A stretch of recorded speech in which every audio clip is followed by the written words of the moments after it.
Assassin's creed 2016 एक ऐसी film है जो एक ही वक्त में हमें पास्ट और प्रेजेंट दोनों दुनियाओं का सफ़र कराती है। हाय, और इसका मेन फोकस है एक इंसान कैलम लिंच जो अपने पास्ट, अपनी आइडेंटिटी और एक पूरी आइडियोलॉजी से जुड़ा होता है।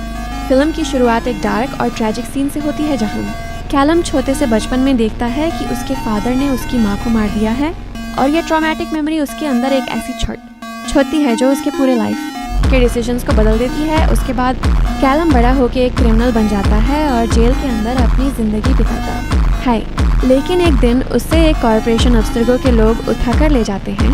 ये कॉरपोरेशन बाहर से तो एक रिसर्च कंपनी लगती है, लेकिन अंदर से ये टेम्पलर्स की एक ऑर्गेनाइजेशन है जो इंसानियत के फ्री विल को ख़त्म करके कंट्रोल करना चाहती है। और इसके लिए उन्हें चाहिए एक आर्टिफैक्ट जिसका नाम है एप्पल ऑफ एडन, जो कि एक पावरफुल रेलिक है जो किसी भी इंसान की मर्जी और चॉइस को कंट्रोल कर सकता है। और ये एप्पल सेंचुरी से असैसिन्स और टेम्पलर्स के बीच एक जंग का सेंटर रहा है। अब्स्टर्गो कैलम को एक मशीन में डलता है जिसका नाम है एनिमस। ये एक फ्यूचरिस्टिक टेक्नोलॉजी है जो इंसान के डीएनए के अंदर छुपी मेमोरी को एक्टिवेट करती है और यूज अपने एंसेस्टर्स की ज़िंदगी देखने और महसूस करने का मौका देती है। और इसी तरह कैलम को दिखाया जाता है उसका एक एंसेस्टर अगिलार दे नरहा जो 15th सेंचुरी स्पेन के अंदर एक असैसिन था। अगिलार एक फियरलेस वॉरियर है जो असैसिन्स ब्रदरहुड के साथ मिलकर टेम्पलर्स के खिलाफ लड़ता है ताकि वो एप्पल ऑफ ईडन को प्रोटेक्ट कर सके।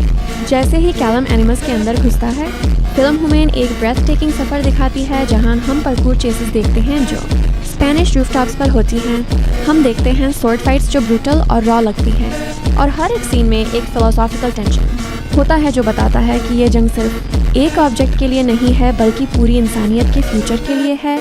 असैसिन्स कहते हैं कि इंसान को अपनी मर्जी से जीने का हक है, चाहे वो गलत चॉइसेस भी ले, लेकिन टेम्पलर्स कहते हैं कि इंसान अपनी मर्जी से बर्बादी खुद करता है और इसलिए उसे कंट्रोल करना ज़रूरी है। कैलम जैसे जैसे एनिमस में डुबकी लगाता है वैसे वैसे वो अपने अंदर एक नई पहचान को महसूस करता है। उसके अंदर वही स्किल्स जाग उठी हैं जो अगिलर के पास थे। वो लड़ना सीखता है, वो जंप करता है, वो सिंक्रोनाइज करता है अपने एंसेस्टर के साथ। और एक मोमेंट आता है जब वो समझता है कि उसकी ज़िंदगी का असली मकसद क्या है।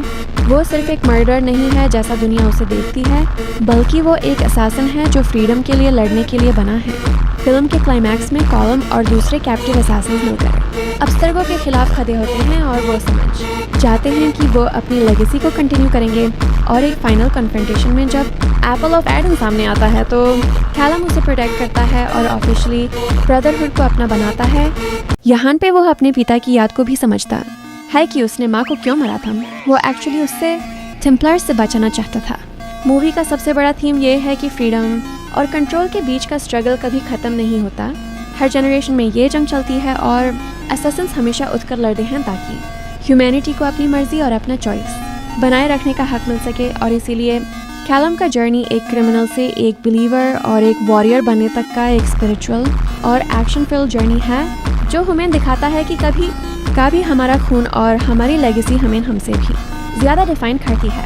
असैसिन्स क्रीड 2016 एक विजुअल और फिलोसॉफिकल राइड है जहां पास्ट और प्रेजेंट एक ही थ्रेड पर बंधे हुए हैं। और एंड में मैसेज यही है कि इंसान की सबसे बड़ी स्ट्रेंथ उसकी फ्रीडम है और वो फ्रीडम कभी भी किसी के कंट्रोल में नहीं दी जा सकती, चाहे वो कितनी भी पावरफुल फोर्स क्यों ना हो। असैसिन्स क्रीड 2016 एक विजुअल और फिलोसॉफिकल राइड है जहां पास्ट और प्रेजेंट एक इनविजिबल थ्रेड से जुड़े हुए हैं और हर मोमेंट एक रिमाइंडर है कि हम अपने एंसेस्टर्स से कभी अलग नहीं होते। कहानी के एंड में जब कैलम फाइनली अपना रोल एक्सेप्ट करता है तो वो सिर्फ एक इंडिविजुअल नहीं, एक पूरी जनरेशन का सिंबल बन जाता है। और इसी के साथ फिल्म का कोर मैसेज सामने आता है, इंसान की सबसे बड़ी स्ट्रेंथ उसकी फ्रीडम है। फ्रीडम सिर्फ एक शब्द नहीं, एक रूह है जो हर खून के कतरे में जीती है। और कोई भी पावर, चाहे वो टेम्पलर्स हो, सिस्टम हो या दुनिया की कोई फोर्स, कभी उसे कंट्रोल नहीं कर सकती। क्योंकि जब एक इंसान अपनी मर्जी से जीना सीख जाता है तब वो अपनी किस्मत लिखने लगता है। और इसी पे असैसिन्स क्रीड का सोल टिक्का है, nothing is true, everything is permitted. मतलब सच वही है जो हम बनाते हैं और आज़ादी वही है जो हम महसूस करते हैं।